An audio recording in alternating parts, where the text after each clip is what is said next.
TikTok kendo gitengo miel malich. Adwano mak mana oteno gi kanyo. Mak mana oteno gi kanyo mar mondo mi director Peter Ochieng oduoka ne moko kuom penjo ma iyudo kanyo. Winjo kanyo ka keno duoro penjo ni ang'o momiyo jodongo moko dhi e bengi mar mondo mi giyud 2,000 to moko to yudo direct e simu. To chenro mar rwako jodongo program makamano otimore yearly kose ng'ato kosedonjo kanyo kochopo higni 70 to obo bedo koyudo pesa no nyaka koro giko. Ala jag wach mar bank ni 2K the bank gini no se change from bank to e-citizen where you are getting money through the mobile. Masani onge jaduong' mora mora ma dhi e bengi. Let me just explain.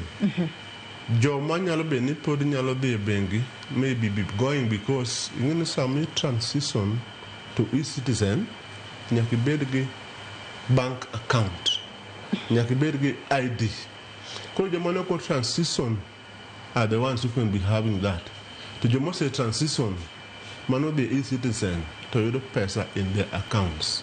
So you are the one to decide where you want it to be, but all these things are now being put in the